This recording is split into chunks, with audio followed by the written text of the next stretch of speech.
Soras-soras damai Kristus bersama kita. Salam kawan-kawan semua, salam aku ucapkan dari kota Medan, saya anak Batak, kembali dari menemui kawan-kawan. Untuk debat lintas agama. Kawan-kawan, aku tidak bermaksud apa-apa, hanya bikin konten. Aku hanya bikin konten debat lintas agama ya. Tidak bermaksud apa-apa, aku tidak ingin menyakiti hati umat Islam. Aku hanya bikin konten dan edukasi. Kebetulan ada lawan debatku yaitu Ardiansa yang orang Islam. Baik, pada kesempatan kali ini kami akan berdiskusi dengan judul Transmisi dan Validasi Kitab Suci, atau di dalam bahasa teologi dikatakan ortodoksi. Itu ya, perjalanan dari awal sampai sekarang. Nah, bagaimana perjalanan Kitab Suci itu? Itulah dibahas sekarang. Nah, sekarang aku mulai dari ortodoksi di dalam Kitab Suci agama Kristen. Nah, kawan-kawan, berulang kali kita menemukan di dalam Alkitab bahwa ada perintah dari Tuhan untuk menulis Kitab Suci itu.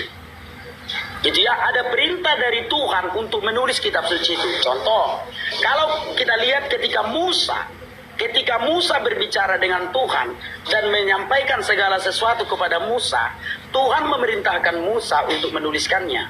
Maka Musa menulis Kitab Suci itu. Demikian juga dengan para rasul dan nabi-nabi yang lain. Setiap apa yang difirmankan Tuhan, para nabi selalu menulis. Kenapa? Karena Tuhan memerintahkannya. Demikian juga dengan yang ditulis oleh Santo Lukas. Santo Lukas memang sengaja membukukan tulisan itu, sehingga tertatalah kitab itu. Nah, demikian juga dengan Rasul Yohanes.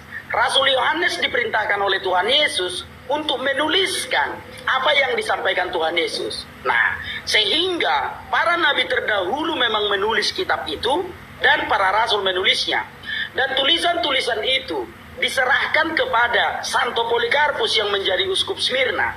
Santo Polikarpus menyerahkannya kepada Santo Irenaeus, dan Santo Irenaeus berbicara kepada bapak-bapak gereja. Di antaranya ada Hippolytus dan yang lain-lain.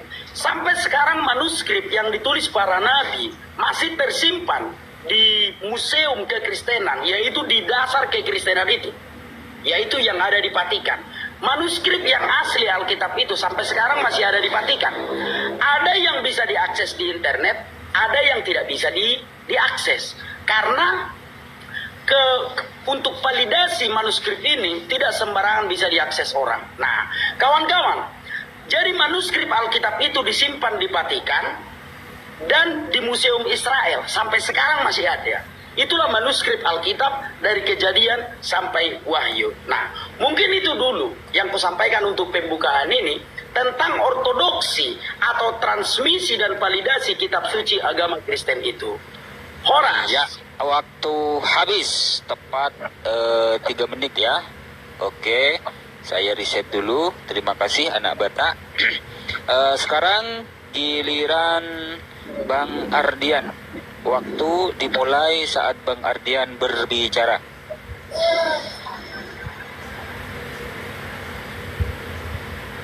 Assalamualaikum warahmatullahi wabarakatuh. Alhamdulillahirabbil alamin. Wassalatu wassalamu ala asyrofil anbiya'i wal mursalin wa ala alihi washabihi ajmain. Teman-teman muslim semuanya, alhamdulillah pada kesempatan kali ini saya bisa berdiskusi yang saya tunggu-tunggu dengan anak Batak ya, Rudi Simamorang. Nah, itu nama lengkapnya, Rudi Simamorang. Kita di sini diskusi sehat tanpa ada penghinaan ya, dan juga langsung kita masuk ke materinya.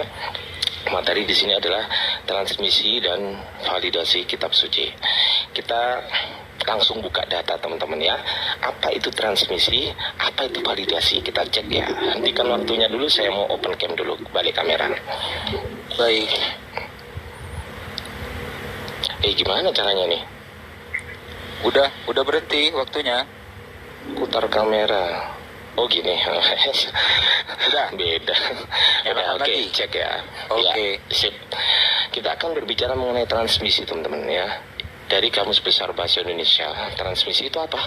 Transmisi itu ialah pengiriman atau penerusan pesan dan sebagainya dari seseorang kepada orang lain. Ya, jadi transmisi di sini kita berbicara mengenai subjek. Pengiriman pengiriman atau penerusan pesan dari si A kepada si B kepada si C kepada si D. Dan penerusan pesan ini haruslah jelas, teman-teman. Haruslah jelas dari mulai si A ke si B, haruslah jelas. Orang-orang yang melakukan penerusan pesan ini juga harus sangat jelas sekali, teman-teman ya. Tidak boleh tidak jelas, tidak boleh nggak tahu asal usulnya siapa, anaknya siapa, dia agamanya apa. Nggak boleh kalau nggak tahu. Karena apa? Berkaitan dengan agama. Jangan sampai penerusan pesan itu diteruskan oleh orang yang lahir atau berkembang di keluarga paganisme. Jangan sampai itu. Jadi begitu. Jadi kalau di dalam Islam sendiri, teman-teman, saya akan menjelaskan sedikit saja yang sudah saya rangkum di sini dan nanti saya akan bertanggungjawabkan ya langsung. Dari kitab suci Islam atau Al-Qur'an ini dari Allah Subhanahu wa taala yang disampaikan melalui malaikat Jibril, kemudian disampaikan kepada Rasulullah sallallahu alaihi wasallam. Allahumma shalli ala sayyidina Muhammad wa ala ali sayyidina Muhammad. Oke. Nah, yang menarik di sini, teman-teman, yang menarik di dalam Islam, ketika wahyu ini turun dan ketika Rasulullah masih hidup, Al-Quran ditulis dan dihafal, teman-teman. Jadi menjaga apa? Menjaga penyelewengan, menjaga kesalahan. Ini wajib, ini secara akademis. Kita tidak berbicara mengenai teologi. Oke, 3 menit habis. Oke. Lanjut. Adil ya, anak Batak ya, adil ya. Oke. Berhenti riset. Oke. Sekarang giliran Rudi Simamora. Waktu dimulai saat Anda berbicara. Oke, terima kasih. Ya, aku sangat suka kalau berbicara tentang sanad. Ya, karena kitab suci yang paling mudah diruntuhkan sanadnya adalah Al-Quran. Kenapa? Ketika orang mencoba untuk memprotes Al-Quran, hukum menanti. Kan begitu. Nah, tetapi karena ini berdiskusi, tentu saja sah secara hukum. Begitu ya? Nah, kalau kau mau mengatakan Al-Quran itu terjaga, Al-Quran yang kau pakai sekarang itu produksi 1924 di Mesir. Mushaf standar yang kau pakai sekarang itu diproduksi 1924 di Mesir. 1923 bukan itu mushaf yang dipakai orang Islam. Ya, akidah. Oke, belakangan. Tetapi berbicara tentang kitab suci umat Islam lah yang mudah dipatahkan. Dalam hal sanad. Sanad itu kawan-kawan artinya rentetnya dari sini.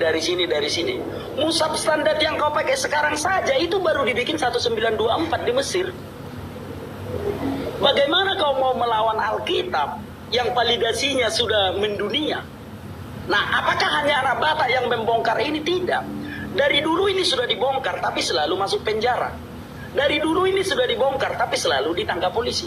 Nah, sekarang aku memberanikan diriku. Mushaf yang kau dipakai umat Islam sekarang itu produksi tahun 1924 di Mesir. Pertanyaan saya, mushaf apa yang dipakai umat Islam pada tahun 1923? Paham ya? Sekali lagi saya ulangi. Mushaf yang dipakai orang Islam sekarang itu diproduksi tahun 1924 di Mesir. Pertanyaan saya, mushaf apa yang dipakai orang Islam pada tahun 1923? Itu yang pertama. Yang berikutnya, kalau kamu mengatakan Quran itu asli juga tidak ya. Quran itu pernah dibakar di zaman Utsman. Inilah yang membuat Uniripa trauma berdebat sampai sekarang sama aku. Karena anak Batak itu belajar Islam dengan sungguh-sungguh. Mushaf itu pernah dibakar karena kiraatnya berbeda. Itu yang pernah dibakar di zaman Utsman bin Affan. Nah, kalau soal hanya cara membacanya berbeda, kenapa harus dibakar? Kalau cara membacanya aja yang berbeda, kenapa harus dibakar? Itu ya berarti memang bercampur dengan pendapat-pendapat. Contoh nih, salah satunya 40 detik lagi. Contoh, kalau kita melihat di dalam penggunaan makam Ibrahim sebagai tempat sholat, mana yang lebih dulu? Quran yang mengatakan jadikanlah tempat sholat sebagai makam Ibrahim, atau hadis yang mengatakan Umar bertanya kepada Rasulullah, wahai Rasulullah, bagaimana kalau kita jadikan makam Ibrahim sebagian tempat sholat? Mana yang lebih dulu ini? pendapat Umar yang menginginkan makam Ibrahim itu tempat sholat, atau Quran yang mengatakan jadikanlah tempat sholat? Berarti bercampur dengan pendapat Umar. Paham tidak kawan-kawan dengan Waktu habis. Oke, cukup paham ya, Bang Ardian. Siap. Mohon izin, kayaknya kalau saya buka data 3 menit gak cukup deh. Gimana anak Batak? Cukup lah, gunakanlah sebaik-baiknya 3 menit. Kalau Ardiansa buka data 3 menit itu nggak cukup. Iya. Kalau Ardiansa, kalau anak Batak mau 3 menit, Sebenarnya Gini. bukan tidak, manfaatkanlah yang cukup itu. Manfaatkanlah ini saya mau menjawab, gitu loh. Saya mau menjawab Atau pertanyaan dari anak Batak. Gini Bang Ya, Ardi, kenapa Bang Ardi. kalau 3 Ini kan- menit? Bentar. Ini Kenapa kan langsung, anak Batak, bentar dulu, diam dulu. Ini kan yang memulai kan anak Batak 3 menit. Nah, Oh. untuk saat ini 3 menit dulu. Habis ini kita pindah ke 5 menit. Setuju? Oke, baik. Oke. 4 aja, Oke, 4. untuk 5 kepanjangan. 4 aja, Oke, 4. 4 menit. Oke. 4 ya? Oke. Oke, ya udah, Untuk nggak saat apa-apa, oke. Untuk saat ini Oke. biar adil 3 menit dulu ya. Tapi jangan dijalankan dulu waktunya ya. Aku mau membaca poin-poin yang saya catat dari anak Batak. Saya catat. Nggak bisa kayak gitu. Saya mau balik kamera. Iya, Saya kalau mau untuk balik kamera. dengarkan dulu Ya, Ardian, di- kau juga berdiskusi. Kalau untuk Dibalik membuka dulu. data, waktunya stop. Tapi kalau kau Dibalik membaca dulu lah. kamu, waktunya harus jalan. Gitu. Iya, aku paham anak Batak. Dengerin dulu. Makanya kalau ada orang ngomong tuh didengerin gitu loh. Ngomong sendiri. Ini poin-poin dari anak Batak ya. Jangan dijalankan dulu. Ini kan poin-poin dari anak Batak. Anak Batak lihat sini dong. Masa diskusi lihat sana. Ini kan poin-poin. 1, mushaf yang dipakai adalah 1924 di Mesir. Ini klaim dari anak Batak ya. Waktunya jalan dong. Kalau waktu nggak jalan ya repot juga. Ya udah, oke jalanin. Ya makanya kenapa saya minta 4 menit gitu loh. Karena saya harus membaca ulang gitu loh. Ya, habis Langsung ini mulai. kita menit. Ya habis udah, ini diam anak Batak, diam. Oke. Mushaf yang dipakai 1924 di Mesir. Sebelum 1923 itu berbeda. Ini adalah pernyataan dari anak Batak.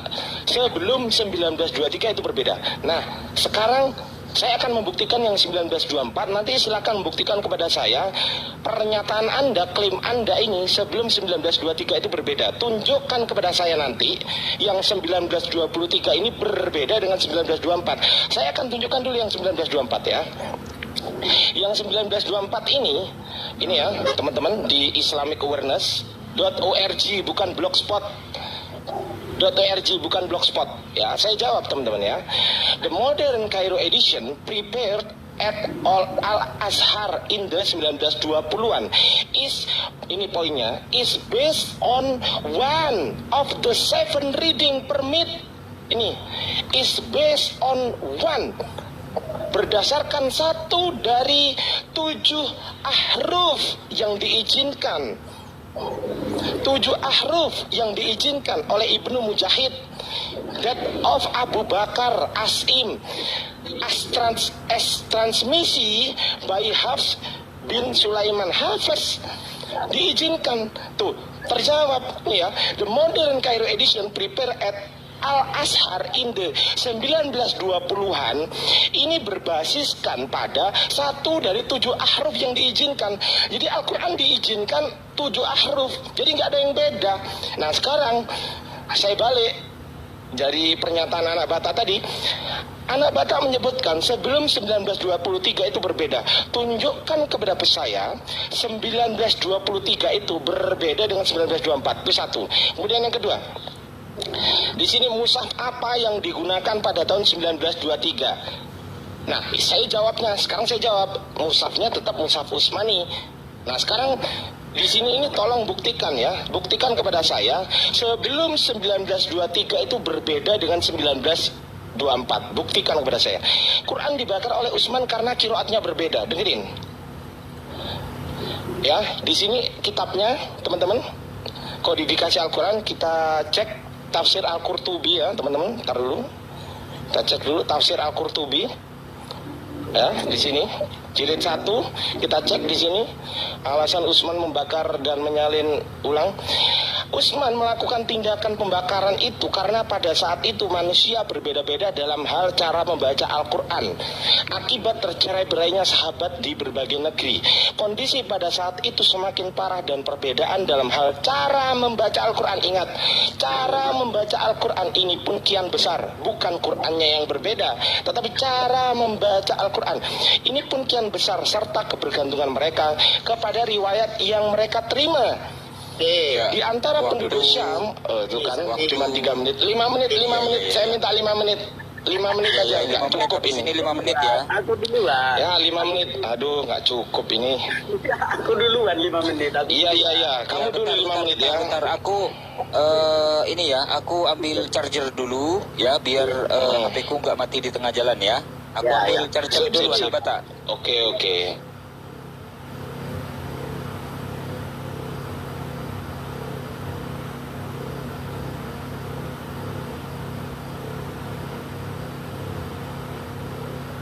Nanti kan bisa saja sampai pagi juga. Iya, loh jangankan sampai pagi, sampai lusa saya jabarin.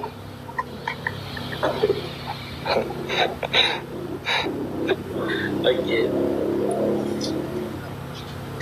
Kok Ardiansyah Kelimpungan di mana Ardiansyah Kelimpungan? Saya punya datanya semua kok. Parah ini Oten ini.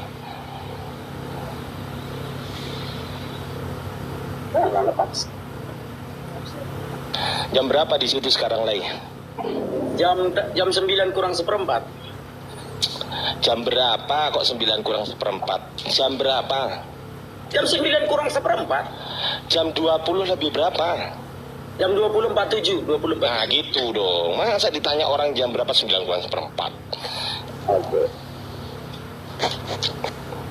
Udah lama kali udah mau kubel bali dia, lama kali kawan-kawan. Iya. Santai, tenang aja. Ada datanya semua. Jadi tenang aja ya teman-teman di bawah. Insya Allah kita datanya itu lebih dari apa yang ditanyakan sama anak Batak. Saya jamin. Kasih, itu yang kusuka, itu yang kusuka. Dan juga jangan lupa ya. Jelas nggak ini? Ya 5 menit ya. Dijawab pertanyaanku ya. Dijawab ya. Nah, jawab pertanyaanku tadi. Jangan sampai enggak. Bentar. Silakan. Bentar. Bang Fahrudin, ini kita lagi live bareng ini. Anak Batak live, Al Ayubi live, Bang Adian live. Jadi nggak bisa ngangkatin orang. Ya. Mohon maaf Bang Fahrudin ya. Teman-teman yang di bawah mohon maaf ya. Waalaikumsalam semuanya. Aku nggak bisa ini karena aku disibukkan oleh anak Batak ini, manja kali ini. Anak Batak, waktu 5 menit dimulai pada saat Anda berbicara. Silakan. Oke, baik. Ya. Aku mengatakan Quran yang standar sekarang itu produksi 1924. Ya, aku tidak mengatakan berbeda, aku bertanya. Jadi jangan bibir licin kawan-kawan ya, aku bertanya. Karena Quran, mushaf yang standar dipakai sekarang itu produksi tahun 1924 di Mesir.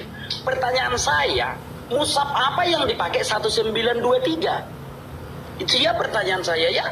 Nah, mushaf apa yang dipakai pada tahun 1923? Kan gampang sekali. Tahun 1923 opa kita sudah hidup. Atau tidak adakah mushaf 1923 di Indonesia ini?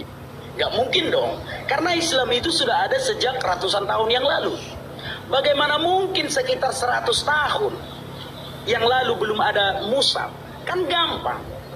Benar atau tidak? Pertanyaan saya adalah, ketika mushaf yang dipakai sekarang itu produksi 1924, mushaf apa yang dipakai 1923 di Indonesia atau di seluruh dunia?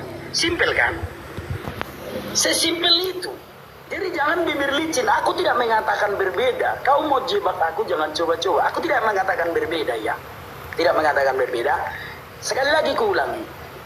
Mushaf Al-Quran yang dipakai Islam sekarang itu produksi tahun 1924 di Mesir. Nggak bisa dibohongi itu.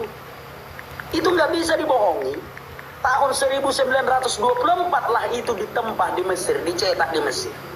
Itu yang dinamakan sebagai mushaf Utsmani.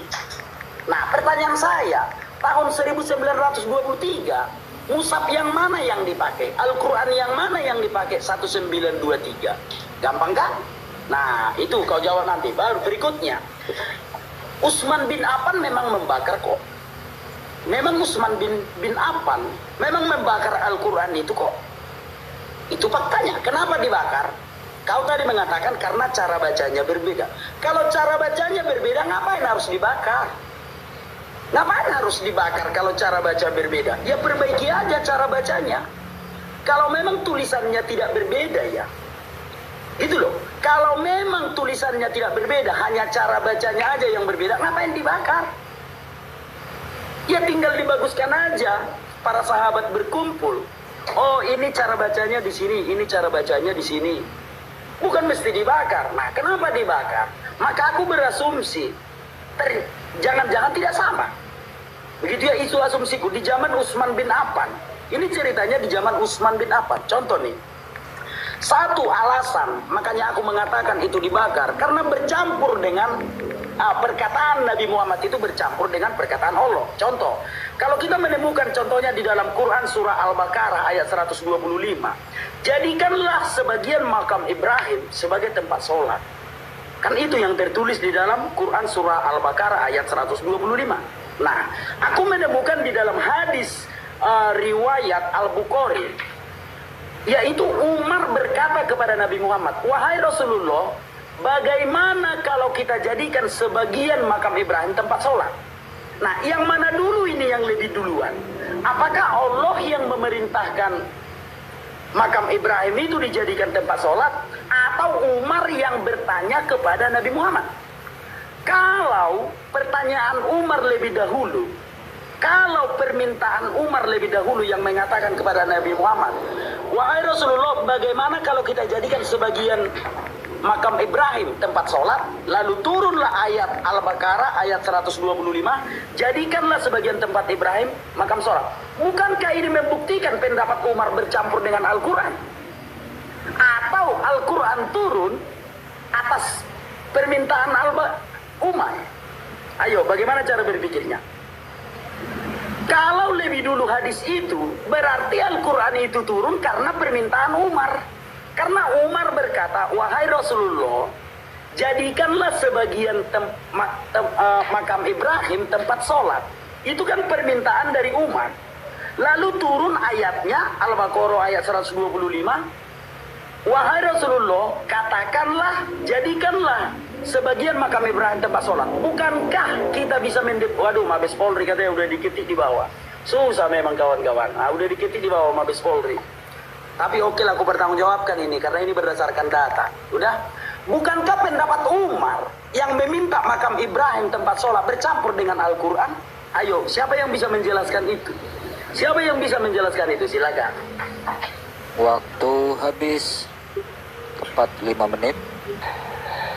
Oke, saya tanggapi langsung ya. Yang pertama, dia sudah ke makom Ibrahim ya. Dia saja nggak paham apa itu perbedaan Ya, cepetan. 1, 2, 3.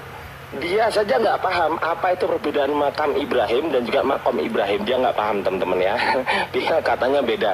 Dan itu sudah nyeleweng dari judulnya. Judulnya adalah transmisi dan validasi kitab suci. Yang dibahas adalah transmisinya, penerusan pesannya itu loh. Kok malah ke makam Ibrahim, gimana ini ceritanya? Saya nggak mau menanggapi yang gitu. Kemudian dia tadi di awal, setiap narasi dia pasti saya catat. Dia sendiri yang bilang bahwasanya 1923 itu berbeda. Dia sendiri yang bilang, saya catat di Word. Saya selalu nyatet, teman-teman ya. Saya buktikan. Di pause dulu. Di pause dulu. Ya. Di pause dulu. Oke. Oh, pegel juga ya. Aku nggak, Pak. Di rumah peralatanku. Gimana? Udah? Oke ya. Oke, sip. Jadi gini, ini adalah yang saya catat dari narasi dia sebelum 1923 itu berbeda. Dia tanya, Quran sekarang produksi 1924 di Mesir. Oke, sekarang saya tagih. Tolong tunjukkan produksi Quran 1924 di Mesir. Tunjukkan kepada saya. Yang mana? Quran yang menyatakan Quran 1924 di Mesir. Tunjukkan kepada saya. Dan tadi sudah saya bantah teman-teman ya, bahwasanya dia nggak paham bahasa Inggris sih, susah gitu loh. Saya sudah bilang, the modern Cairo edition prepared at Al-Azhar ini di Mesir in the 1920 tahunan 1920-an is based on one of the 7 readings permitted. Tuh, dia nggak paham bahasa Inggris. Gimana coba? Ini didasarkan dari 1 dari 7 ahruf atau 7 bacaan yang diizinkan, yang dibawakan oleh siapa? Hafiz bin Sulaiman. Hafiz. Jadi tetap pakai Hafiz. Quran Hafiz. Tuh, ini datanya ini. Ini nggak paham bahasa Inggris tuh susah, makanya belajar bahasa Inggris gitu loh. Biar kalau ada orang dijelasin tuh denger, paham gitu loh. Is based on honor of the 7 readings permitted by Ibnu Mujahid, that of Abu Bakar Asim tuh An Asim, as transmitted by Hafiz bin Sulaiman. Jelas. Apanya lagi? Tuh, ya kan? Masa harus diulang-ulang, gak paham-paham. Jadi gak ada yang berubah. Karena apa? Gak ada yang berubah karena apa? Karena didasarkan dari 1 dari bacaan 7 readings permit by Hafiz bin Sulaiman. Tuh, udah jelas. Oke, sekarang di pause dulu host. Saya akan buka data. Nih, kalau gak percaya, saya bukain ya. Dia mau main-main dengan Ardiansa. Dia gak tahu ya. Tunggu ya, aku buka dulu manuskrip. Sorry. Ntar dulu. Mana ini? Al-Quran. Ini Mushaf Hafiz Qiraat Al-Quran. Oke. Nih, aku akan tunjukin. Tunggu dulu, jangan dulu ya, teman-teman ya. Bahasa Arab nih. Bahasa Arab. Kita cek. Tunggu dulu, belum jangan dimainkan dulu. Tunggu dulu. Iya, Ya. agak pegel teman-teman. Peralatanku di rumah ya. Aku di toko, jadinya pegel nih gara-gara anak Batak. Oh gitu. Bang Al Ayubi kayaknya digeser gini aja Bang Al Ayubi, nggak usah megangin Bang Al Ayubi. Disendenkan gini loh Bang Al Ayubi. Ininya kameranya. Jadi ini ditekno nang tembok ini, sing ini juga ditekno nang ini. Aku pakai HP ki. Iya, HP-nya disendekno tembok. Ya udahlah, nggak apa-apa. Yang ini diganjel. Oke ya. Ini ya teman-teman saya buktikan ya. Di sini adalah Hafiz An Asim. Hafiz An Asim ya. Kita cek ya. Kita cek di Al-Fatihah ayat 4 aja. Ntar dulu, jangan dinyalain dulu. Oke, sip. Bismillahirrahmanirrahim. Al-Fatihah Maliki Yaumiddin. Ini adalah Hafiz An Asim. Sama nggak dengan kita? Maliki Yaumiddin. Kita cek. Kita cek. Katanya beda kan? Dia bilang kan? Maliki Yaumiddin sama. Quran.com. Tuh, Quran. Nih Quran. Quran.com. Sama. Nah, saya bisa buktikan nih. Hafiz An Asim. Tuh kan? Bener nggak Ardiansa? Nih, kita cek ya. Hafiz An Asim. Tuh, bener. Bener. Nah, ya kan? Kalau nggak paham bahasa Inggris susah. Oke? Ini sudah jelas bahwasanya ini adalah pencetakan di Kairo karena sebelumnya Islam belum mempunyai mesin cetak. Jadi pertama kali dicetak itu ada sama orang kafir. Begitu. Di Jerman nyetaknya. Jadi dicetak gitu loh. Tapi apakah berbeda? Tidak. Sekarang saya tagih ke anak Batak. Tolong tunjukkan mushaf yang diproduksi di Mesir tahun 1924. Tunjukkan kepada saya ini ya, tunjukkan satu-satu dan jangan lari ke makom Ibrahim. Ini adalah transmisi. Sekarang saya tanya, host tolong dimatiin. Sekarang saya tanya ganti. Sekarang saya tanya. Ya, sekarang saya tanya sekarang. Oke, dimatiin dulu host. Saya buka data. Tunggu dulu. Tinggal 24 menit lagi. Oke, di sini kodeks sinetikus. Pertanyaan saya, tunjukkan kepada saya, siapakah penulis kodeks sinetikus ini kepada saya. Tunjukkan semua penulis kodeks sinetikus ini, mulai dari penulis sampai dengan menyambung, dengerin, sampai menyambung ke Yesus. Silakan. Ya, waktu habis. Ini anak Bata dan juga Bang Ardiansa, biar topik kita tidak melebar kemana-mana, ya kan, tidak digoreng ke kiri dan juga tidak digoreng ke kanan. Saya usul, ada masukan dari saya, jangan jauh-jauh dari topik ataupun tema. Ya, temanya adalah transmisi dan validasi kitab suci. Oke, baik. Giliran anak Bata, waktu 5 menit dimulai saat Anda berbicara. Silakan. Baik, ya, tentang kodeks sinetikus. Coba kalau kita lihat di dalam Injil Wahyu, berulang kali Tuhan Yesus memerintahkan untuk menulis, dan tuliskanlah. Nah, Rasul Yohanes menuliskan. Rasul Yohanes menulis, dan Rasul Yohanes memberitakan firman Tuhan ke Efesus dan membaptis banyak orang. Salah satu yang dibaptisnya yang terkenal adalah Santo Polikarpus. Santo Polikarpus lah yang dicatat dunia menjadi uskup Smyrna. Nah, Santo Polikarpus membaptis banyak orang. Salah satunya yang terkenal adalah Santo Irenaeus. Santo Irenaeus lah yang berbicara kepada bapak-bapak gereja, termasuk di dalamnya Hippolytus. Nah, itulah sanadnya secara turun-temurun ketika konsili Nikea, bahwa kitab suci itu sudah dikanon dari Kejadian sampai Wahyu. Nah, bagaimana perjalanannya mulai dari tahun 25 Masehi sampai saat ini? Baik, sekarang aku jawab.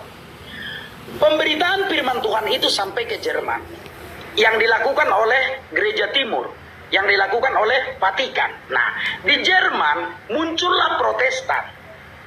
Apa kitab suci yang diajarkan oleh Katolik di Jerman, itulah yang dipakai Protestan pada waktu itu. Nah, Katolik di Jerman memberitakan Injil ke seluruh dunia, termasuk ke Indonesia. Dan kami di Indonesia saat ini mengikuti kitab suci yang diturunkan atau sanadnya mulai dari zaman Katolik gereja mula-mula. Semoga kau paham. Sampai ke Hippolytus. Hippolytus menerimanya dari Santo Irenaeus. Santo Irenaeus menerimanya dari Santo Polikarpus. Santo Polikarpus menerimanya dari Rasul Yohanes dan rasul-rasul yang lain. Coba kita lihat di dalam Injil Lukas. Ketika ada seorang penguasa yang bernama Theophilus, memang sengaja Santo Lukas menuliskannya. Lukas 1 ayat 1 sampai 4. Theophilus yang mulia, banyak orang telah menyusun suatu berita tentang peristiwa yang telah terjadi di antara kita, seperti yang disampaikan kepada kita oleh mereka yang semula adalah saksi mata dan pelayanan firman. Karena itu, setelah aku menyelidiki segala peristiwa itu dengan seksama dari asal mulanya, aku mengambil keputusan untuk membukukannya dengan teratur bagimu, supaya engkau dapat mengetahui bahwa segala sesuatu yang diajarkan kepadamu sungguh benar. Lukas 1 ayat 1 sampai 4. Jadi Santo Lukas yang menuliskannya. Sanadnya sudah kujelaskan tadi ya. Rasul Yohanes, Santo Polikarpus, Santo Irenaeus, Hippolytus dan bapak-bapak gereja 325 Masehi sampai kepada Indonesia. Jelas ya? Nah, sekarang aku kembali ke pertanyaanku tadi. Kau tidak punya literatur, kau ambil literatur kafir. Ini bahasa Inggris kau bilang. Biasanya orang itu suka bahasa Arab. Nah, kau sekarang mengambil bahasa Inggris. Entah apa motivasimu, aku nggak tahu. Bahasa Inggris. Apakah Arab Saudi tidak punya literasi? Aku juga nggak tahu ya. Karena kau tadi mengambil literasi kafir. Kan begitu, oke. Terserahlah. Aku hanya menanyakan kepadamu. Quran yang kau pakai sekarang itu produksi tahun 1924 di Mesir. Lalu kau mengatakan coba kau tunjukkan mushaf yang kau pegang sekarang. Itu produksi 1924 di Mesir. Itu sudah rahasia umum di universitas. Kalau itu dicetak 1924 di Mesir, itu udah rahasia umum di universitas. Bisa diketawain orang-orang yang makan sekolahan kau kalau kau tidak percaya itu. Mushaf standar yang dipakai umat Islam sekarang itu produksi 1924 di Mesir. Pertanyaan saya, mushaf apa yang dipakai 1923? Kan simpel pertanyaan saya. Mushaf apa yang dipakai orang Islam tahun 1923? Simpel pertanyaan saya.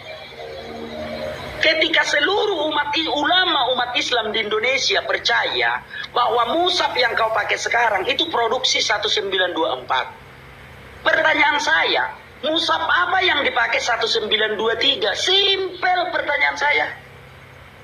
Sangat simpel, mushaf apa yang dipakai orang Indonesia 1923? Bukan ngarang, aku bertanya.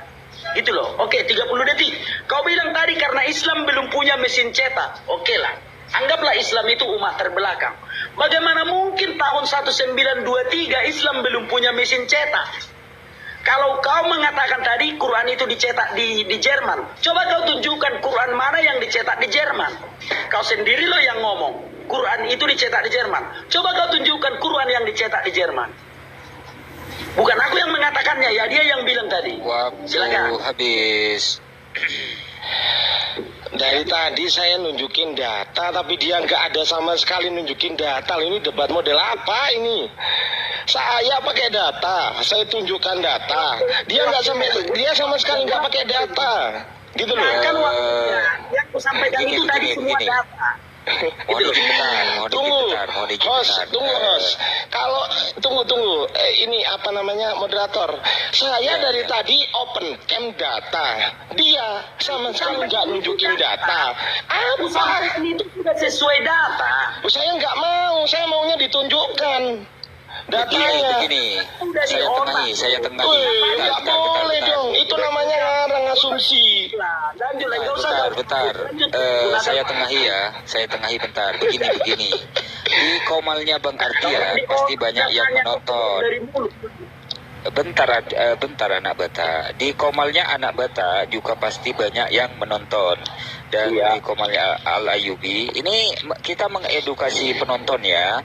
Biar penonton yang menilai mana yang berbicara sesuai data dan mana yang tidak berbicara berdasarkan data gitu. Mana yang menampilkan data, yang mana yang tidak menampilkan data. Penonton pasti bisa menilai itu gitu. Oke, Bang Ardi bisa dilanjut? Saya lanjut, oke.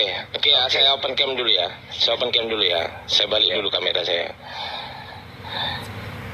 Gini loh diskusi itu. Ya, saya ajari diskusi. Gini loh diskusi itu. Masa cuman di otak? Sudah jalanin. Masa cuman di otak? Apa ini?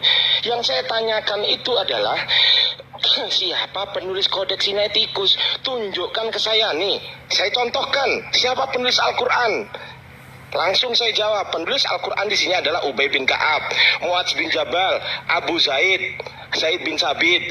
Kemudian diriwayatkan oleh Anas radhiyallahu an, Khotodah, Syuba'ah, Yahya, Muhammad bin Bashar dan Muhammad bin Ismail Al-Bukhari. Kita cek Ubay bin Ka'ab ini siapa? Kita cek sekarang teman-teman.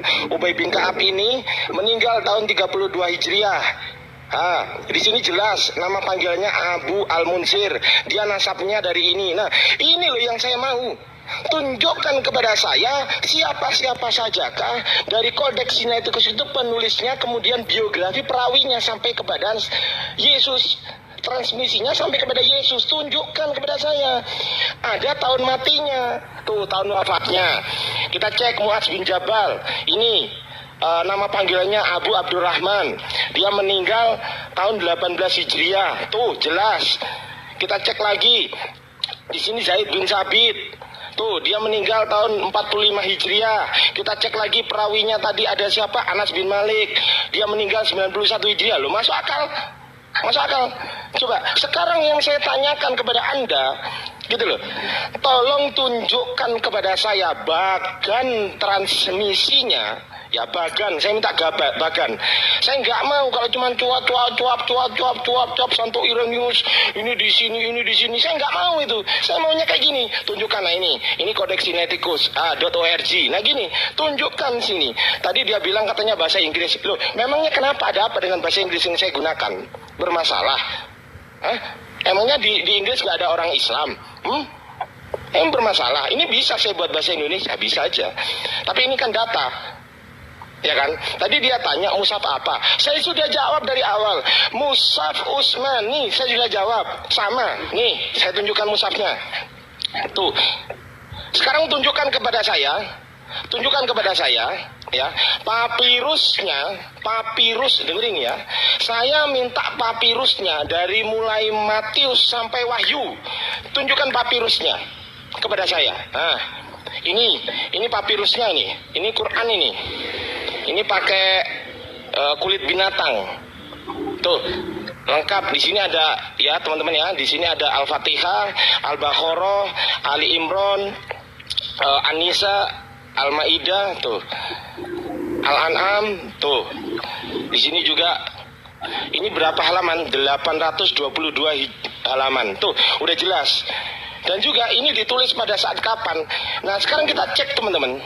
Coba di mute dulu. Waktunya. Mohon izin. Kita cek sekarang. Saya menemukan papirus di sini. Ini papirus 1 yang ditulis oleh Matius. Nah, pertanyaan saya, Matius meninggal tahun berapa? Kok di sini ada 200 sampai 300? Woi, lihat sini. 200 sampai 300 tahun. Emangnya umurnya Matius berapa? 400 tahun. Ini Matius, ini Yohanes sekarang. Yohanes ini papirusnya nih, saya tunjukkan papirusnya. Lihat sini. Nih, papirusnya. Ini papirus Yohanes yang cuma secuil gini kan. Nah, sekarang saya tanya, ini kenapa? Lihat sini. Ini lihat sini, woi. Ini kenapa 500 sampai 600 Masehi?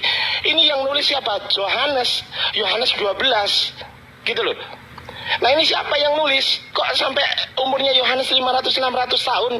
Nah, ini lagi papirus Lukas. Ini papirus ya. Lukas tuh. Lukas. Ini kenapa? Papirus Lukas. Kok 500 sampai 700 Masehi? Ini siapa yang nulis? Tunjukkan kepada saya. Ini papirus 1 sampai 50. Sekarang saya minta kepada Anda, tunjukkan papirusnya secara runtut dari mulai Matius sampai Wahyu. Saya hanya ke Perjanjian Baru ya. Hanya ke Perjanjian. Bahkan ya, di stop dulu host, saya buka data host. Tunggu ya.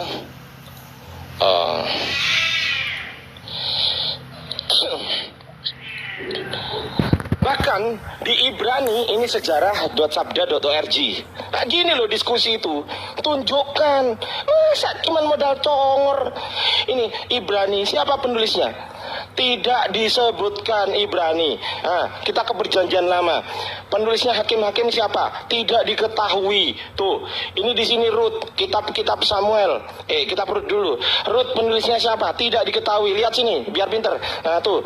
Di sini ada 1 Samuel. 1 Samuel. Siapa penulisnya? Tidak diketahui. Nah, kita ke 2 Samuel. Siapa penulisnya 2 Samuel? Tidak dikenal. Nah, kita ke Ayub sekarang. Ayub. Siapa penulisnya Ayub? Tidak dikenal. Ini apa ini? Tunjukkan kepada saya. Siapa penulisnya ini semua? Jangan modal congor. Data gitu loh. Habis Bang. Oke, gantiannya. Baik. Bentar Bang Oke. Anak Batak bentar ya. Itu data diambil dari mana Bang Ardi? Artikel Yang ada mana? semua artikel ada di internet itu. Tunggu. Diam dulu. Aku tak tanya Tunggu dulu. kamu. Ini moderator Aku ini. tak tanya kamu. Moderator tanya saya. Aku Diam tanya dulu. Bang Ardi ini. Itu datanya diambil dari mana Bang Ardi? Sumbernya Dari dari mana? sejak ini apa sih? Apa sih? Sabar. Saya yang ditanya, sabar. Anak Batak diam. Aku tanya. Giliranku dong Tanya sekarang. kami. Iya, sabar. Kok nggak Saya sabar? sebagai moderator berhak dong bertanya. Itu sumbernya dari mana Bang Ardi? Dari Yayasan Lembaga Sabda yang dibawahi oleh LAI. Selesai. Nah, sumbernya jelas ya anak Batak. Sumbernya yang ditampilkan oleh Bang Ardian itu sumbernya bukan sumber ecek-ecek ya, bukan dari sumber Islam ya. Oke, Iya. sekarang giliran anak Batak 5 menit dimulai saat Anda berbicara. Oke, baik. Ya, penulisnya tidak diketahui. Kenapa tidak diketahui penulisnya? Karena adanya kejadian yang terjadi akibat nubuatan Yesus di dalam Matius 24 ayat 26. Apa itu di dalam Matius 24-26? Orang Kristen akan mengalami siksaan berat. Nah, pada saat itu kedatangan si si antikristus itu banyak orang-orang yang menjadi martir. Gitu ya. Contoh, ketika Rasul Paulus memberitakan firman Tuhan, maka dia menjadi martir. Dia dibunuh dan menjadi martir. Nah, demikian juga dengan Rasul Yohanes. Jadi kenapa penulisnya tidak diketahui? Karena banyak yang menjadi martir. Nah, apakah ketika kita menemukan satu manuskrip, bisakah kita menggunakannya sebagai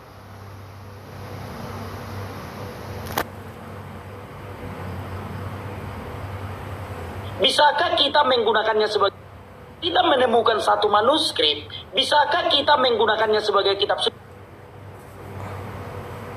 Kodeks Sinai, kita menemukan manuskrip.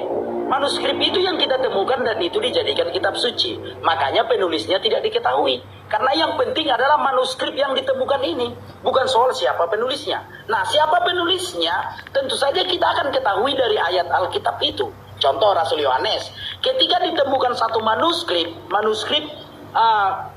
Injil Yohanes. Nah, kita menemukan di dalam Injil manuskrip ini.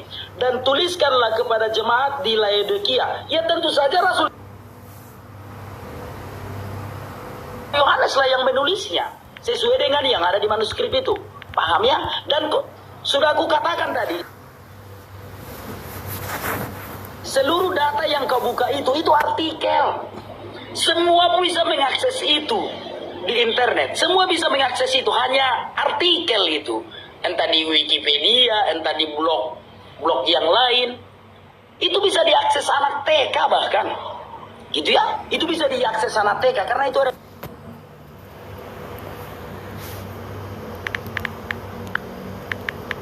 internet. Nah, tetapi validasi yang saya sampaikan adalah Al-Quran yang dipakai orang Islam sekarang itu produksi tahun 1924 di Mesir. Bagaimana mungkin aku berbohong? Wajahku kelihatan, bisa ditangkap polisi aku besok. Bisa ditangkap polisi aku besok kalau aku berbohong. Al-Quran yang dipakai kau mengatakan tadi, karena umat Islam baru memiliki mesin cetak itu tahun 1920 kau bilang tadi kan. Sebelumnya dicetak di Jerman. Coba kau tunjukkan Al-Quran yang dicetak di Jerman. Gitu loh. Jadi jangan kita klaim segala sesuatu itu dari awal, tapi kita tidak bisa buktikan. Dari tadi tidak bisa kau jawab. Simpel pertanyaanku. Quran yang dipakai orang Islam sekarang itu Quran versi Utsmani yang dicetak di Mesir 1924. Pertanyaan saya, Al-Quran apa yang dipakai, Mushaf apa yang dipakai 1923? Simpel pertanyaan saya. Gitu ya, simpel pertanyaan saya kawan-kawan. Kalau Alkitab, aku sudah katakan tadi, Konsili Nikea 325, Alkitab itu sudah selesai di kanon. Konsili Nikea atas perintah dari awalnya perintah dari 70 tua-tua Yahudi, itulah yang dikenal dengan Septuaginta yang mengkanon perjanjian lama. Kan begitu. Atas perintah Theophilus dikumpulkanlah buku-buku untuk perjanjian baru. Kan sudah kubacakan tadi dalilnya. Lukas 1 ayat 1 sampai 4. Itulah sanad Kristen. Tidak terbantahkan itu. Nah, pertanyaan saya itu tolong kau jawab dulu. Al-Quran yang dipakai orang Islam sekarang itu produksi 1924 di Mesir. Pertanyaan saya, Mushaf apa yang dipakai 1923? Simpel, dari tadi nggak kau jawab. Lalu kau mengatakan Quran itu dicetak di Jerman karena pada tahun 1924 lah orang Islam punya mesin cetak. Coba kau tunjukkan Quran yang dicetak di Jerman itu apakah sama? Gitu loh. Kan simpel kan. Saya kira kita harus debatnya harus tepat sasaran lah. Harus tepat sasaran lah kita debatnya. Ya saya ulangi lagi. Al-Quran yang dipakai orang Islam sekarang adalah produksi tahun 1924. Pertanyaan saya sangat simpel. Al-Quran apa yang dipakai 1923? Mushaf apa yang dipakai 1923? Sangat simpel. Silakan kau jawab. Ya, waktu habis. Mungkin begini ya, sebentar ya Bang Ardi. Pada saat Bang Ardi berbicara, ya, Bang Ardi melengkapi dengan data.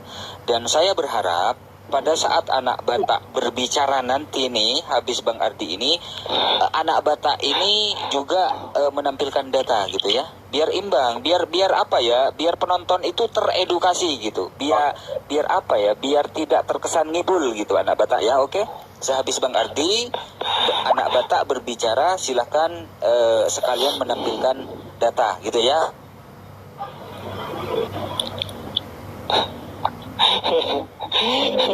Ini waktu saya ya. Saya dari tadi pakai data. Dia cuma congor doang yang gede. Nah, jadi saya ini merasa, saya pikir nggak imbang gitu loh debatnya. Saya nge-lag ini. Iya, saya pikir nggak imbang gitu loh. Iya, coba. Silakan Bang Alayubi, silakan. udah bisa sekarang. Oke. Tadi pertanyaan saya belum dijawab, ya kan? Tolong tunjukkan kepada saya, berupa data. Hidupkan Bang. Tunggu dulu waktunya.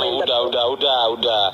Tunjukkan saya berupa data nih ya, gue balik nih data. Ntar dulu, host matiin dulu. Aduh, saya nggak bisa kalau diskusi nggak pakai data, bro. Ini loh, tunjukkan nih, ini data. Pada zaman Nabi, Al-Quran dihimpun, ditulis dan dihafal oleh 4 orang. Namanya siapa? Ubay bin Ka'ab, Muaz bin Jabal, Abu Zaid dan Zaid bin Sabit. Loh, jelas ini data. Sekarang saya minta datanya. Kodeks Sinaiticus itu siapa yang nulis? Gitu loh. Itu baru Kodeks Sinaiticus. Sekarang saya lari ke Kodeks Vatikanus. Saya tambahin ya beban Anda ya, beban hidup Anda. Saya tambahin ini. Sekarang saya ke Kodeks Vatikanus. Di Kodeks Vatikanus, di sini tertulis scribe A wrote, penulis A menulis, scribe B wrote, penulis B menulis. Siapa ini? Siapa yang nulis? Nih ya. Ini kodeks Vatikanus ya teman-teman ya. Ntar dulu ya. Kodeks Vatikanus. Oke, ini kodeksnya. Saya buka kodeksnya. Katanya, Wikipedia. Nah, nih Vatikanus. Manuskrip Digital Vatikanus Library, manuskrip ya. Kita cek gini. Tuh. Manuskrip ya. Aku buka dulu ya, ntar dulu. Dimatiin dulu, Os. Ntar dulu, Os. Oke. Sabar ya teman-teman yang di bawah. Nah, nih. Tangan saya pegel ini ya. Ya, siap. Nih, manuskrip. Nah, yang saya minta itu tunjukkan siapa penulisnya. Kodeks Vatikanus, Kodeks Sinaiticus, siapa yang nulis? Tunjukkan kayak saya gini loh. Woi, pakai data ini loh. Al-Quran dihimpun pula, ditulis dan dihafal oleh 4 orang yang semuanya dari kalangan Ansor. Mereka Ubay bin Ka'ab, Muaz bin Jabal, Abu Zaid dan Zaid bin Sabit. Jelas gitu loh. Mana dalilnya? Sahih Bukhari nomor 3526. Kita lihat sanadnya. Sanadnya bagus sekali. Jelas sanadnya. Nah, sekarang saya minta ini. Gitu loh. Ini ya, dari Anas, ya begini, saya Bukhari telah bercerita kepadaku Muhammad bin Basyar. Kita buka Muhammad bin Basyar. Nih, kita klik. Ada tahun hidupnya, tahun meninggalnya 252 Hijriah. Kita cek juga di sini. Telah bercerita kepada kami Yahya. Kita cek Yahya. Yahya bin Said bin Faruk. Meninggalnya 198 Hijriah. Kita cek lagi. Di sini ada Syub'ah. Kita cek. Nah, Syub'ah 160 Hijriah. Ini kita berbicara mengenai transmisi, bro. Kok malah lari kemana-mana dulu? Ini transmisi yang kita bahas dan validasi.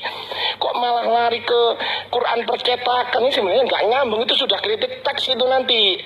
Bedakan antara transmisi dan validasi kitab suci dengan kritik teks kitab suci. Oi. Wah, nggak paham bahasa Indonesia ini kayaknya. Aduh. Ini data ini. Ini data semua yang saya punya ini data. Tuh. Sekarang saya tanya di sini, jawab pertanyaan saya. Siapa penulis Kodeks Sinaiticus? 1. Tunjukkan datanya. 2. Siapa penulis Kodeks Vatikanus? 2. Ini masih 2. Pertanyaan ketiga. Di mute dulu, Os. Pause. Ya. Sorry, di pause. Di pause. Ya.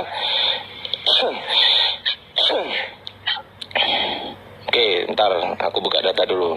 Agak lemot ini. Nah, di sini ada kodeks Bezae dari University of Cambridge. Nah ini, ya kan, .uk, University of Cambridge. Saya tanya, siapa penulis kodeks Bezae? Nah, pertanyaan saya, siapa penulis kodeks Sinaiticus? Siapa penulis kodeks Vaticanus? Siapa penulis kodeks Bezae? Siapa penulis kodeks Bombiensis? Apalagi? Nih ya, ntar dulu, saya buka. Siapa penulis kodeks Eframi? Siapa penulis kodeks Alexandrianus? Siapa penulis kodeks Washingtonianus? Ada 8 pertanyaan, saya jawab. Ya. Nah, siapa penulis kodeks Sinaiticus? 1, 2. Siapa penulis kodeks Vaticanus? 3. Siapa penulis kodeks Bezae? 4. Siapa penulis kodeks Eframi Rescriptus? 5. Siapa penulis kodeks Alexandrianus? 6. Siapa penulis kodeks Washingtonianus? 6 ya. 7. Siapa penulis kodeks Aleppo? Dan 8. Siapa penulis kodeks Mount Sinai Arabic 151? Jawab. Ayo, saya butuh penulisnya, nama penulisnya. Jawab. Ya, jadi kalau cuman modal congor itu nggak cocok lawan Ardiansa. Ini loh yang diminta penonton di bawah itu. Data gitu loh. Ini dari Universitas of Cambridge. Data ini. Kok gimana ini? Jangan kemana-mana. Jawab siapa penulis. Dicatat nggak kira-kira sama anak Batak sekarang coba? Dicatat nggak pertanyaan saya? Udah. Dicatat nggak? Dicatat, dicatat gitu ya. Ingat, dicatat. Waktu habis. Silakan. Oke. Baik, coba sekarang. Anak Batak, bentar Ya, abang, tunggu, bentar. biar kembalikan dulu kameranya ya. Oke. Jadi yang kau bawa Oke, itu oke, bukan oke. data. Yang kau bawa itu bukan data, itu cuma artikel dari internet. Semua bisa. Sebentar kau. Slow lah. Coba ya dulu ya. Itu jelas loh, sumbernya itu jelas kawan. Sebentar. Gimana cara membalikan kamera? Gini aja begini ya. Jangan, nggak bisa dibalik kameranya. Kameranya itu. Diputar kameranya. Sebentar ya. Itu cuma artikel. Malu-maluin Artikel, ada data primernya kok artikel. orang dari artikel itu dari blog, gampang kali. Ini data primer ini bro. Gimana sih? Udah kau diam aja dulu. Ini primer ini. Ya, kau diam aja Data dulu. artikel katanya. Dengarkan dulu, kau diam aja dulu. Siapa yang mana cara membuka kamera? Gini bisa dong. Masa nggak bisa gini? Masa data aku dibilang Nah, data itu. artikel? Gimana Itu sih? bisa itu. Nggak bisa. Nggak bisa. Itu loh ada, dengerin, ada titik 3 di situ, pojok kanan, bawah. Titik 3. Oke. Nah, di situ ada tulisan putar kamera. Oke, udah ini udah ada. Makasih ya. Bisa intro gitu loh. Ada. Udah. Mana? Belum. Video putar kamera. Putar kamera, kucluk. Sabar dong. Jangan marah-marah lah. Teman-teman, Nah, gitu, teman-teman oke. sabar ya yang di bawah ya. Udah. Saya ini berusaha di tengah-tengah loh. Saya berusaha tidak memihak loh teman-teman ya. Ya, sebentar. Ini saya Nggak apa-apa. panggil teman-teman. Dengarkan aja dulu. Tenang. Ya, ini aku buka datanya ya. Jadi yang kau tunjukkan itu mainkan waktunya. Bentar. Sudah dimulai. Oke. Jadi yang kau tunjukkan itu hanya mainan anak TK. Itu kau ambil dari artikel-artikel yang ada di internet. Gampang sekali. Ini nih University of Birmingham. Kau bisa baca di sini semua. Itu mainan anak TK membuka-buka dari internet, gitu ya. Nah, contoh nih lagi nih. Sebentar ya. Muslim harus tahu Quran direvisi di Kairo tahun 1924. Ini sumbernya dari internet, tidak bisa dipercaya itu, bro. Nggak bisa dipercaya itu. Lalu kau membuka tadi, mana tadi yang kau buka itu? Yang kau buka itu ku buka juga di sini. Ini. Mana tadi ya? Tentang Al-Quran itu. Nah, ini. Jejak dan otoritas pencetakan mushaf. Ini mainan anak TK kalau cuma membuka-buka di internet gitu loh. Paham kau ya? Nah, sekarang aku akan menjawab. Coba matikan dulu waktunya. Nah, coba matikan dulu. Dengarkan ini. Matikan dulu waktunya. Matikan dulu bang waktunya bang. Biar ku baguskan dulu posisi. Sudah mati. Oke, udah, ya. Enggak, ini debatnya, enggak apa-apa. Ini berdebatnya, bukan bahas Islam monolog. Ini berdebatnya. Ya, oke ya. Coba matikan dulu waktunya. Nah, Sudah? yang kebuka itu tadi, itu artikel dari internet, itu mainan anak SD, tinggal ketik-ketik, sudah. Nah, lalu siapa penulis Kodeks Sinaiticus? Kodeks itu yang ditemukan, sudah ditemukanlah kodeks ini. Lalu di dalam kodeks ini dibaca, dan tuliskanlah kepada jemaat di Laodikia. Kan di situ dikatakan yang menulisnya Rasul Yohanes di dalam kodeks ini. Nah, kodeks inilah yang digunakan sebagai manuskrip. Paham tidak? Contoh nih, kau temukan satu kertas. Kau temukan satu kertas di jalan. Ngapain kau cari lagi siapa penulisnya? Kalau di dalam kertas itu sudah diberitahu siapa yang nulis. Paham kau tidak? Nah, contoh kutunjukkan sama kau di dalam Lukas. Ditemukanlah satu kodeks.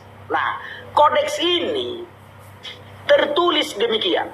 Theophilus yang mulia, banyak orang telah menyusun suatu berita tentang peristiwa-peristiwa yang telah terjadi di antara kita. Seperti yang disampaikan kepada kita oleh mereka yang dari semula adalah saksi mata dan pelayanan firman. Karena itu, setelah aku menyelidiki segala peristiwa itu dengan seksama dari asal mulanya, aku mengambil keputusan untuk membukukannya dengan teratur bagimu, supaya engkau dapat mengetahui segala sesuatu yang diajarkan kepadamu sungguh benar. Lukas 1 ayat 1 sampai 4. Ngapain kau cari lagi siapa penulisnya? Orang udah tertulis di situ Lukas. Lukas 1 ayat 1 sampai 4. Udah tertulis di kodeks itu.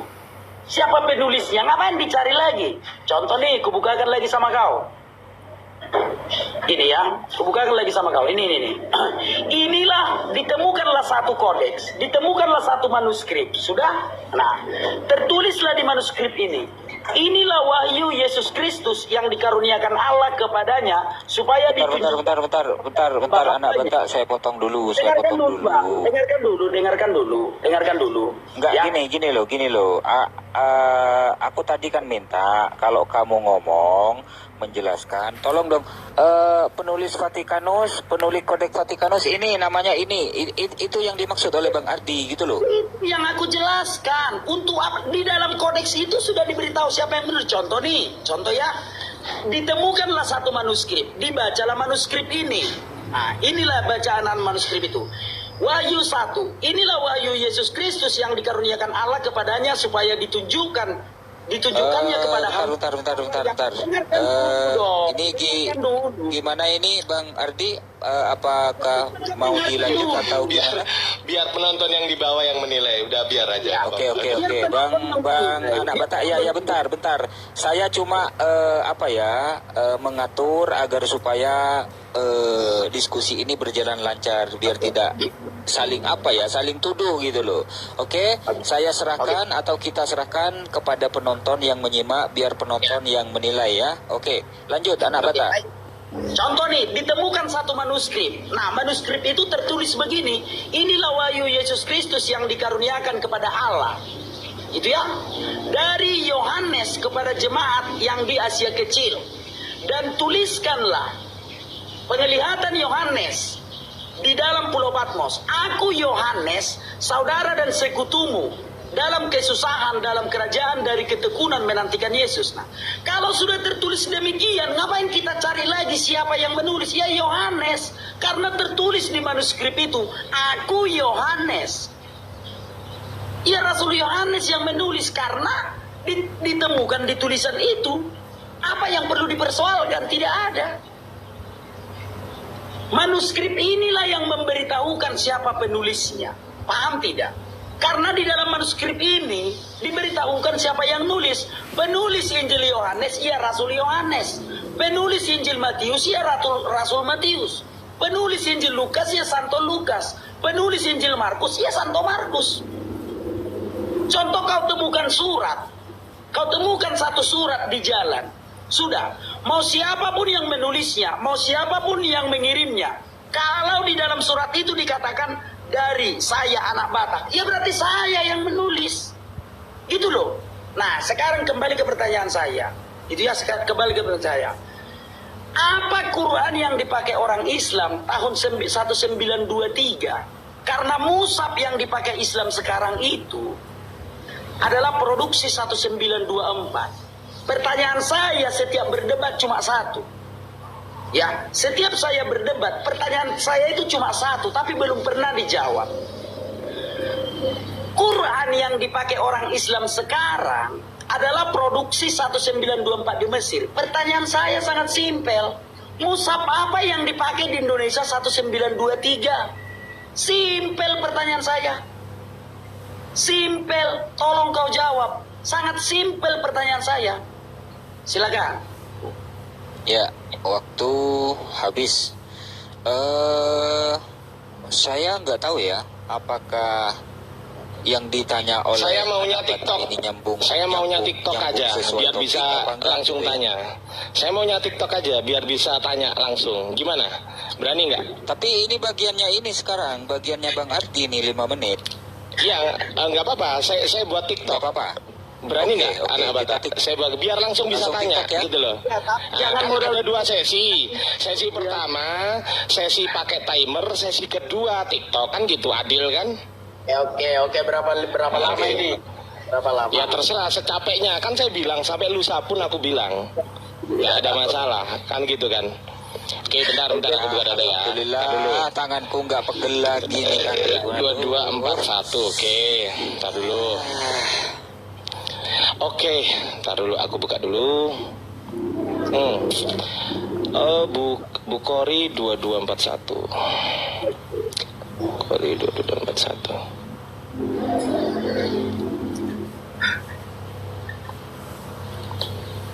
Oke.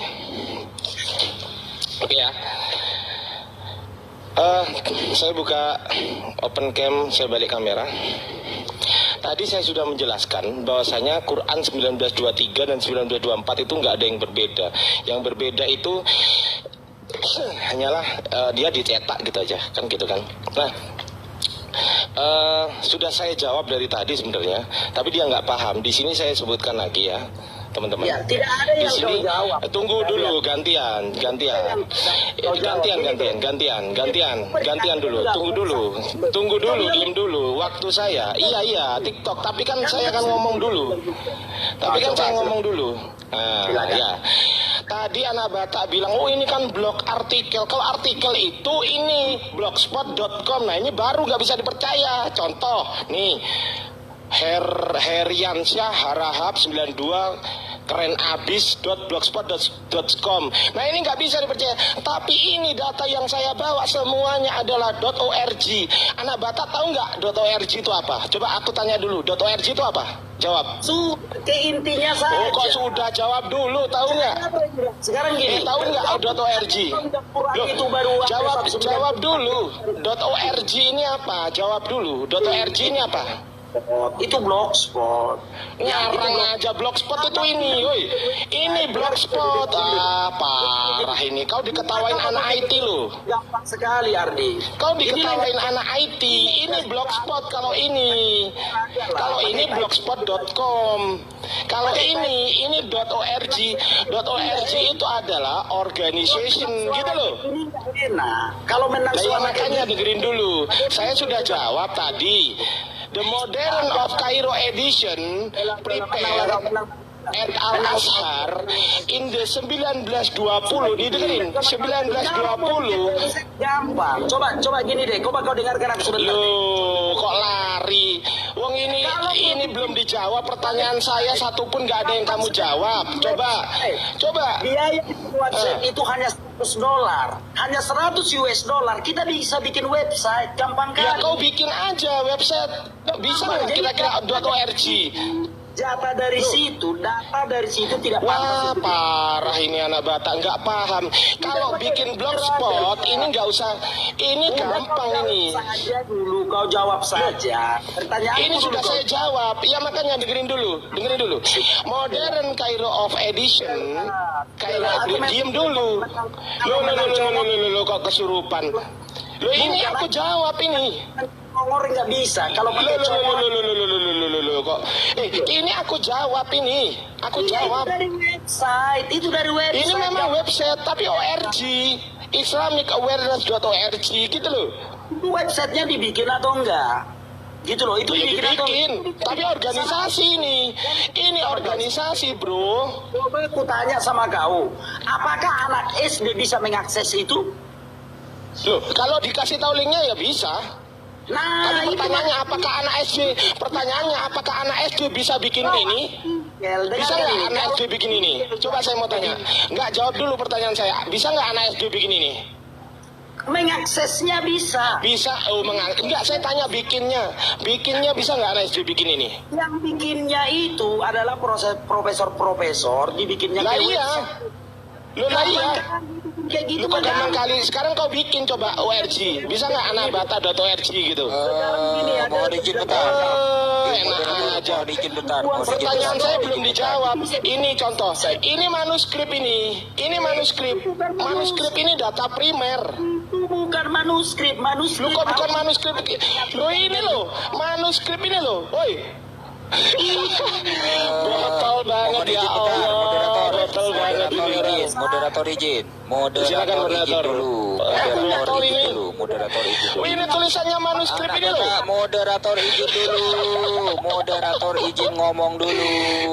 Moderator izin Namanya ngomong artikel. dulu. Oh, udah jelas manuskrip ini dibilang Moderator artikel. izin ngomong dulu anak bata. Silakan, moderator. Bentar. Silakan moderator. Ya, baik. Diam dulu anak bata. Moderator izin ngomong. Rasa kita akhiri Moderator izin ngomong. Moderator izin ngomong. Gak ada datanya, gua Santai dulu, akhiri aja. santai.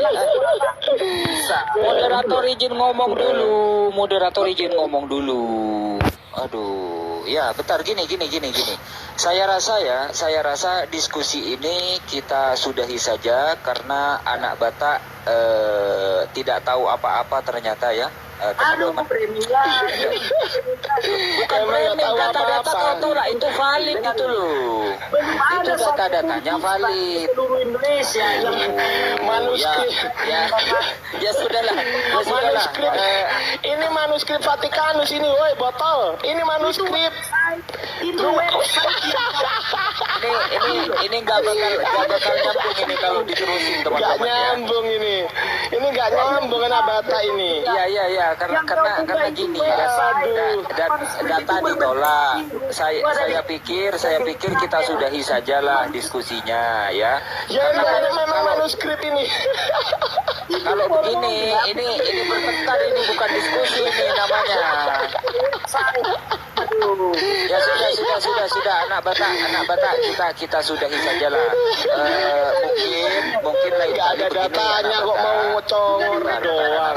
bisa kau jawab dari tadi. Apa udah saya jawab? Udah saya Kali jawab. begini anak Batak, lain Ya, kali oke. anak Batak sebelum berdiskusi siapkan dulu datanya gitu ya. Sesungguhnya Al-Quran diturunkan dengan 7 huruf. Intinya pakai Ini timer kau. hadis ini. Ini hadis.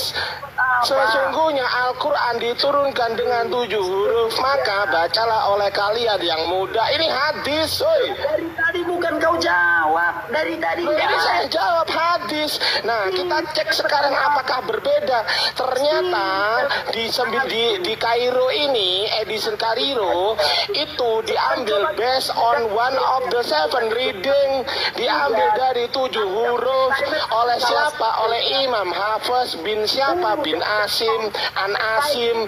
Udah jelas. kalau enggak pakai timer salah aja. Kalau menang congor buat apa? Kalau kau pakai timer, aku nggak bisa nyekak kamu. Kalau pakai timer, aku nggak bisa nyekak kamu. Nah, itu Kalau dia. kamu tak, aku sekak gini. Kalau kamu aku sekak gini, kamu nggak bisa jawab gitu loh. Kenapa nggak bisa jawab? Bikin timer. Ya. Bikin timer. Nah sekarang coba kasih tahu saya siapa penulis Kodeks Sinaiticus. Coba kasih tahu saya. Enggak, jawab dulu, jawab. Siapa penulis Kodeks Sinaiticus? Jawab. Kan udah dibuka. Jawab. Enggak bisa. Jawab penulis Kodeks Sinaiticus siapa? Kodeks Sinaiticus penulisnya siapa? Yang ditulis di dalam manuskrip itu penulisnya. Saya tanya yang Sinaiticus. Nah, gini, kau tahu nggak arti manuskrip? Oke, sekarang saya tanya, Alkitab Sabda ini LAI ini diambil dari mana? Diambil dari mana? Enggak, diambil dari manuskrip mana? Saya tanya. Saya tanya jawab, diambil dari manuskrip mana? Menang aja lah. Enggak dijawab, diambil dari manuskrip mana? Udah Loh, kau menang. diambil dari manuskrip mana? Jawab dulu. Jawab dulu, diambil dari manuskrip mana? Nggak bisa jawab kan? Nggak bisa jawab kan? Diambil dari mana? Kabur dia. Mau kabur dia. Ini diambil dari manuskrip mana? Enggak, aku tanya. Diambil dari manuskrip mana? Bibelmu itu loh, diambil dari manuskrip mana? Kalau nggak pakai timer, aku nggak mau. Dijawab, ini diambil dari manuskrip mana? Dijawab. Enggak, jawab dulu, diambil dari manuskrip mana? Bagaimana aku menjawab kalau kau ngomong? Ya, silakan jawab. Diambil dari manuskrip mana? Jawab. Oke, baik. Nah, ditemukan satu manuskrip. Di manuskrip ini ditulis siapa penulisnya. Dia yang menulis Injil Yohanes, Rasul Yohanes. Ini loh, Alkitab ini loh. Udahlah, udah menang aja lah kau. Menang aja kau. Loh, Alkitab Sabda ini loh. Kau menang aja. Iya, Bibelmu itu loh ditulis dari manuskrip mana? Diambil dari manuskrip mana? Ya Loh, sudah, ditanya kok kau benar. Jangan pasrah gitu dong anak Gimana nih? Batak. Jangan pasrah gitu yuk. Saya tanya. Boya menjawab pakai data gitu loh. Dijawab. LAI, dengerin ya. Bible LAI yang kamu punya diambil dari manuskrip mana? bagaimana cara membubarkan pertemuan kita ini? Diambil dari manuskrip mana? Jawab dulu. Bible LAI, belum, nggak bisa jawab dia. Ya sudahlah, Nggak ya tahu jawab dia. kita sudahi karena saya rasa nggak bakal nyambung ini memang. Iya, ditanya ini loh, diambil dari manuskrip mana? Pakai timer tadi kau nyerah. Enggak, jawab dulu, diambil dari manuskrip mana? Kalau pakai timer kau bisa ngeles gitu loh. Kalau gini nggak bisa ngeles kamu. Oke, aku bisa menjawab ya. Jawab, dari manuskrip mana? Jawab. Oke, baik. Yang menulisnya Rasul Yohanes. Ditanya manuskrip mana kok? Aduh. Ditanya dari manuskrip mana kok Rasul Yohanes? Aduh. Sudah kau menang. Sudah kita sudahi saja lah biar gak otot-ototan ya anak Batak nanti kita sudahi saja lah. Karena gini. Kita kembalikan kepada penonton ya. Kita kembalikan kepada penonton siapa yang bawa data dan siapa yang tidak bawa data. Tentu penonton yang lebih paham ya. Saya tanya, Bible yang kamu punya sekarang di tanganmu, kabur. Aduh.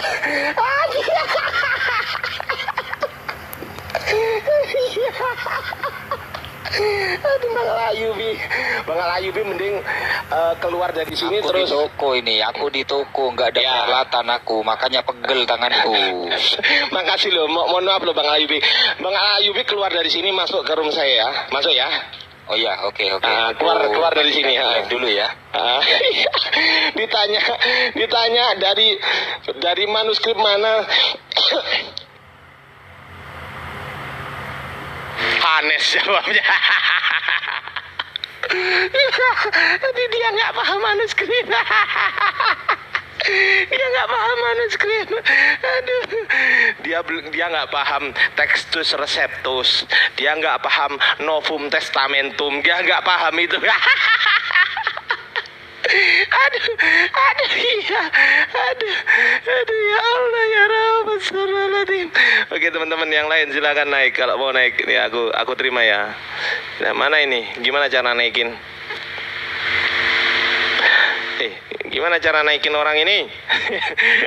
Dia nggak paham manuskrip Textus Receptus, dia nggak paham. Novum Testamentum, dia nggak paham. Textus Receptus itu direvisi berapa